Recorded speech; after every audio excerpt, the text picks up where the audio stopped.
Yo, what's going on? It's Cody from Big Beaver Cards. Today, we're looking back at NHL rookie cards from 1983-84. Who's the most expensive? Who made the Hall of Fame? I guess we'll have to watch the list and find out. Anthony, roll the intro.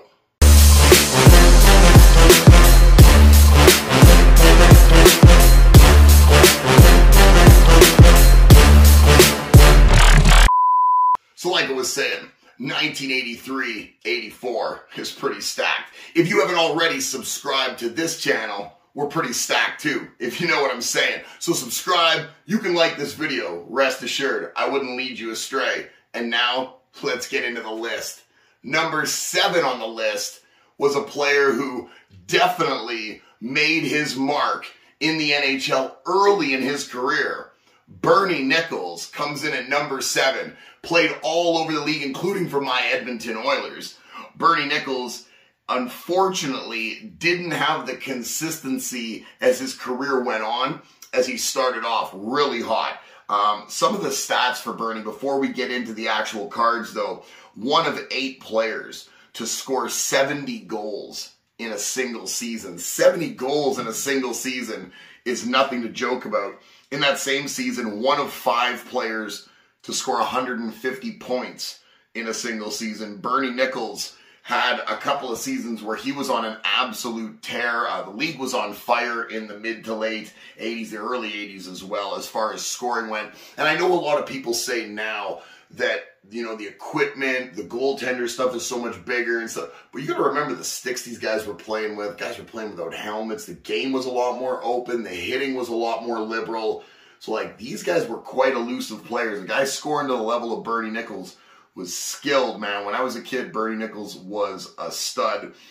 This is number 7 here on the list, but it's number 160 in the O-Pee-Chee set. Again, O-Pee-Chee and Topps mirror each other, but we're going to be sticking strictly with O-Pee-Chees because they are predominantly the higher-priced ones throughout the sets, where they are the same sets between the two companies. So the Nicholls here, we've got a 10 example from PSA, but down in the corner, we've got a PSA 9. That's a nice grade, man. $21.50. Obviously, 12 bids. People want it because Nicholls was a stud. He never played anywhere as far as long enough that I could say a team might call him their hometown guy, or like he might call that city his home. So I could see why maybe demand at a higher end price isn't there. He didn't have the Sakic with the Nordique/Avalanche or Yzerman with the Red Wings, any of that kind of stuff. But still, Nicholls was a good player. It's cheaper than the price of grading. Seems a little unrealistic to me for a guy of this caliber. Not in the Hall of Fame.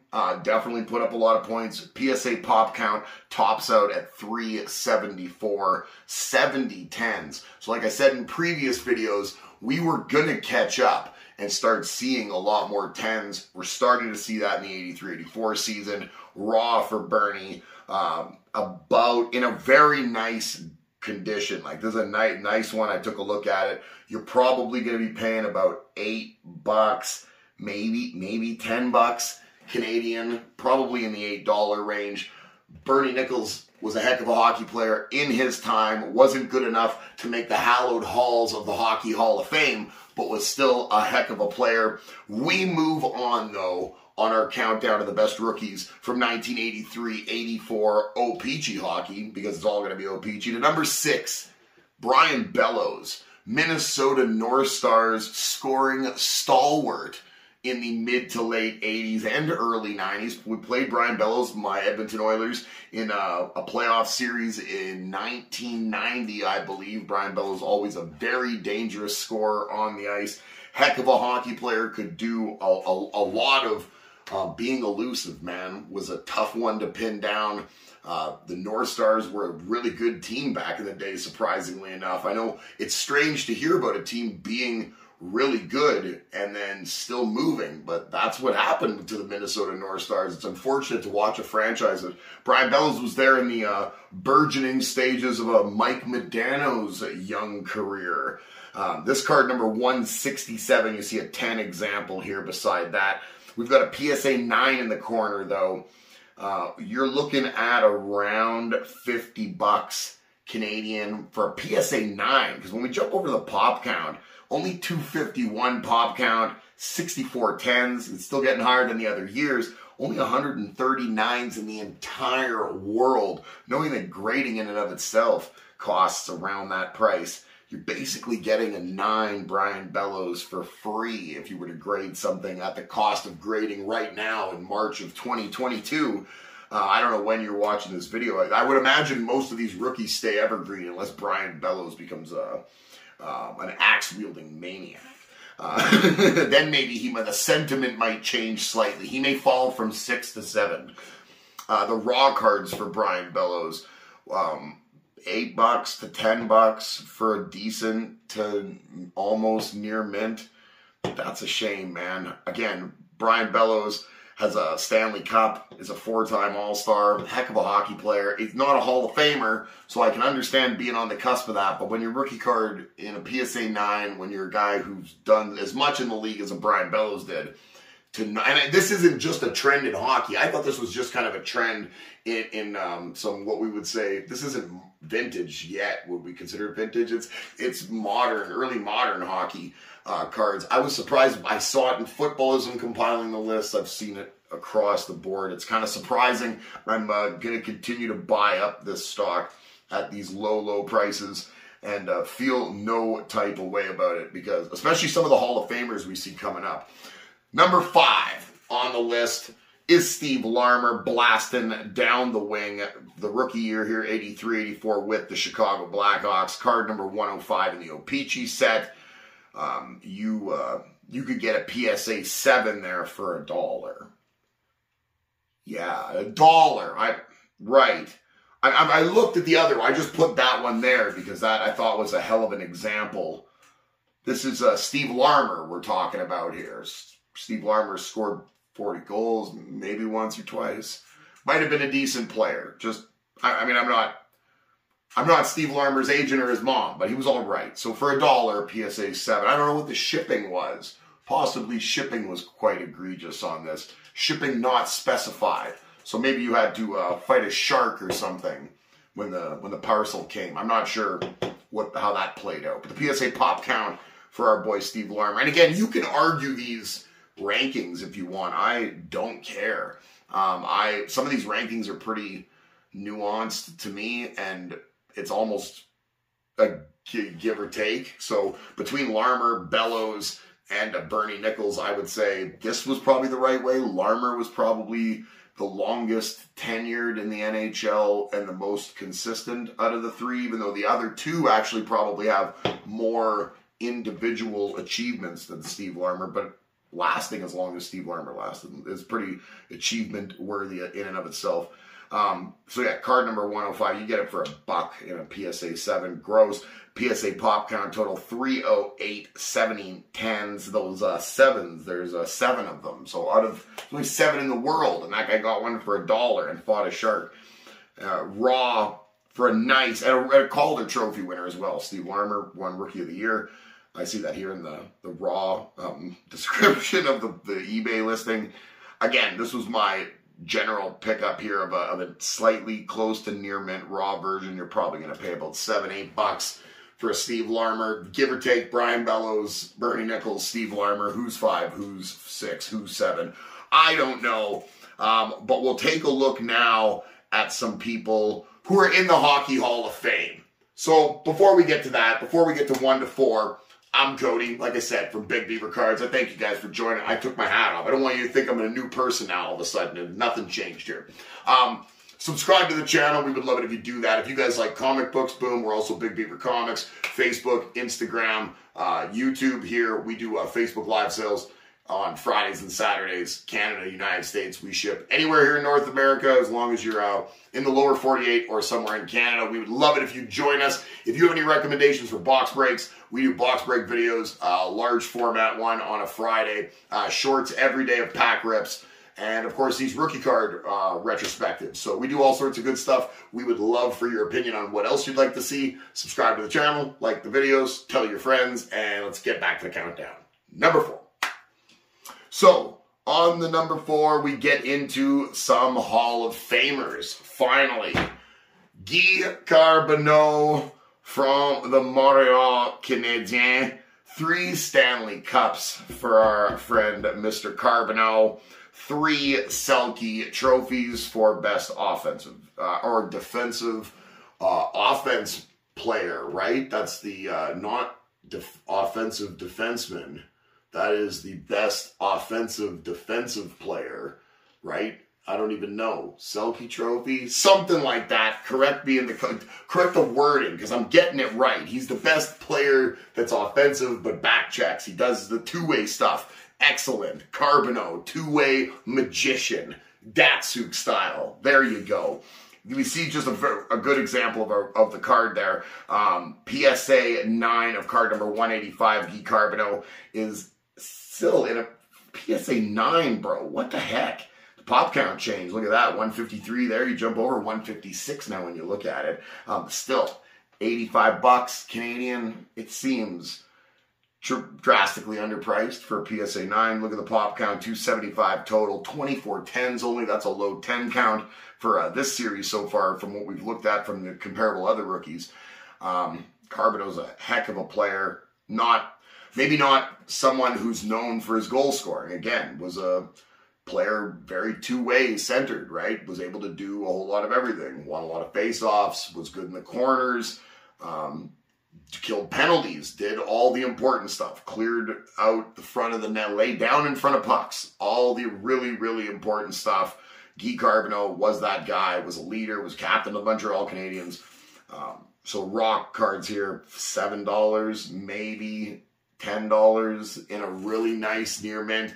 Guy Carbonneau, a Hall of Famer, a bit of a fringe one, granted, but in a time when playing with a little bit of grit and using your body, and I mean, it still works, but this was to the level where you can supersede not having all-world talent by having an all-world pair of balls. Let's just call it what it is. Number 3, we get into the heavy talent now. You like offensive defensemen, not defensive offensemen, whatever the hell I was saying. Phil Housley, numero 3 on the list for the Sabres. Also played for the Jets, played for the Flames. Put the puck in the net. Power play force. American defenseman, that's for sure. Number 65 in the set. You can see a PSA 9 here of Phil Housley, dramatically low. I have no idea how this is $85. Do something about that, I would imagine. All the rookies nowadays, their cards are worth more than that, and that seems ridiculous on spec when we all know Phil Housley is a Hall of Famer. There's no going back there. PSA pop count total, 391, 54 10s, few more than what we've seen with Carbonneau. Raw prices going to be about 10 to 12 in a near mint. Phil Housley was outstanding. I can't do any more to his career if I just go drumming on and on about it. And we move on to number 2, another guy who needs no introduction, and I can do no justice to his legacy. Scott Stevens, card number 376 in this set. A man who played for a lot of teams, moved around quite a bit till he settled in the second half of his career with the New Jersey Devils. Obviously, won himself as the captain, multiple Stanley Cups there. Was a force, wrecked a few people's careers, just absolutely annihilating people in the open ice with their head down. Not only that, was a amazing defensive defenseman, could move the puck for a guy his size, was very nimble, had very good hands, very good vision on the ice, could score, wasn't a known scorer, but definitely just had the talent overall. Hall of Famer, unbelievable how he went through so many teams before Jersey finally pinned him down. How Washington and the Blues and these teams let him get away is a little surprising always to me. PSA 8 of a Scott Stevens. And again, Scott Stevens is the boogeyman and should be probably regarded as the best player on this list, but we'll get to number 1 here in a second. A PSA 8, $56 US, probably looking about $75, $80 Canadian. Scott Stevens, pretty heavily revered in the hockey community up in Canada. I could see them getting close to 100. I'm not sure how they don't, but on eBay, you never know, shipping and all that kind of stuff, right? PSA pop count, getting higher now in the totals. 865 with 107 tens. Now, that's quite a few in comparison to everybody else. Raw, this is in a near mint almost, because you can see it's off cut there, right to left by a decent margin, but the corners were sharp and the surface was nice.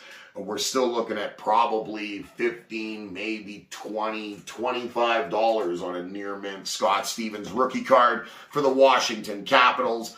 In the year 1983-84, the year of our Lord, I'm not sure how that works. Whoever your Lord is, we'll say it was the year of him. Good job, or her, right on with their year. They had a whole year. That's not too bad. I sometimes get a birthday, but they got a whole year. Now we look at rookie card number 1, bringing home the value all these many years later, is Pelle Lindberg. It's a fucking sad story. Damn it. Why do we have to... What could have been? That's really the story we're going to tell here. Pelle Lindberg of the Philadelphia Flyers. Card number 268 in the set. A PSA 9 going to run you $125, $130 Canadian.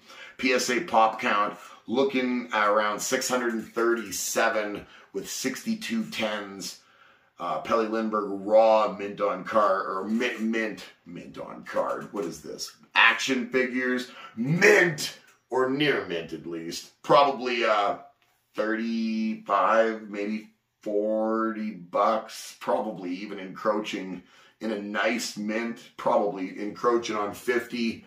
I don't know if you all know the story. Again, you're probably looking at this, and if you don't know a lot about hockey from 1983-84, you're thinking, who's Pelle Lindberg? He won a Vezina trophy at the age of 26, which I want to say was the off-season of 85.